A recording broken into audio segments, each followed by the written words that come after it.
See, when we say yoga, yoga is not only the particular practice that you do. Yoga is a vast tattva, a philosophy, a concept. I would rather say the whole life is yoga, as Sri Aurobindo says.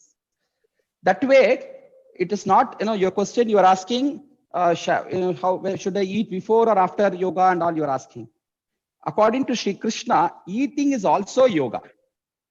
In one of my poems, I have written, eating right is also yoga. Food is God, says the Veda. Food is God, says the Veda. Eating wrong can cause you roga. And eating rice is also yoga. So the way of right eating is also yoga. In Bhagavad Gita, Krishna says what yoga is. He's giving a definition of yoga. He says, Yogo bhavati dukkha. Yoga can solve your problems. How? When not only you do some asanas, no, but when you follow the right eating.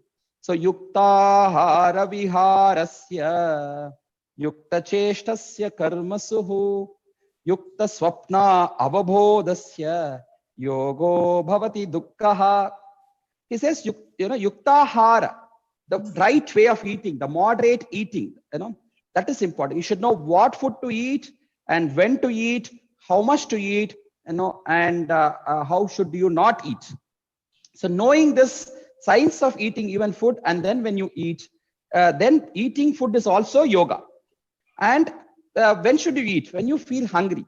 Don't get constrained to time. Now we are conditioned to time. 8 o'clock morning breakfast, 1 o'clock lunch, or night 9 o'clock, 8 o'clock is the dinner. So we are putting ourselves to these time constraints. So yoga tells you, in Tamil also, many of you are from Coimbatore, Tamil Nadu. I think it's Tiruvalluvar or, I'm sorry, not Tiruvalluvar, Tirumoolar or Avayyar, I don't remember, who says, Pasittu pusittidal vendum.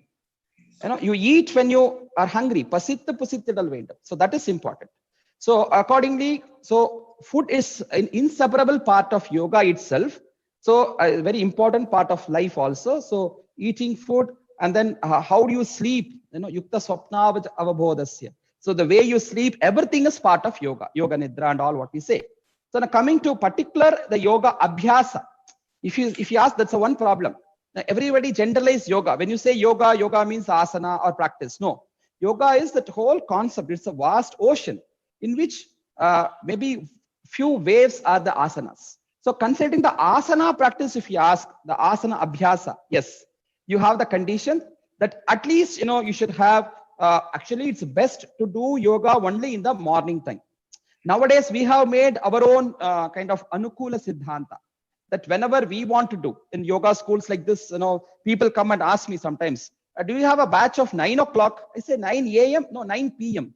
because they come back from office only at 8:30, 8:45 p.m. and they want to enter the yoga class and do it. That's absolutely wrong.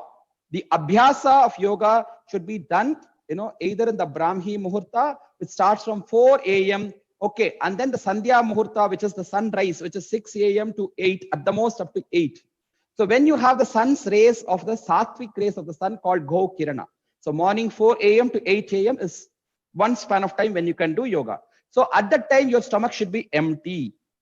At most nowadays, for elder senior citizens, they can't wait without taking a kashaya or a green tea or something, a herbal drink. So at least 1 hour of gap that you should give minimum. But after heavy food, you cannot do, 2 asanas you are recommended to do. One is Vajrasana, of course. After a heavy meal, if there is an asana you can do is Vajrasana, sitting on the knee, and that can promote your digestion better. And another asana is relaxant Shavasana. That is a universal favorite asana. And evening, again, you want to do evening from say 5 to 8 again. That period is Sattvic rays of the sun, the setting sun. Also, that time you can do. It's a Sandhya Kala. So that time also, so after your lunch, you should say at the most you finish your lunch by 1:30, 2 o'clock.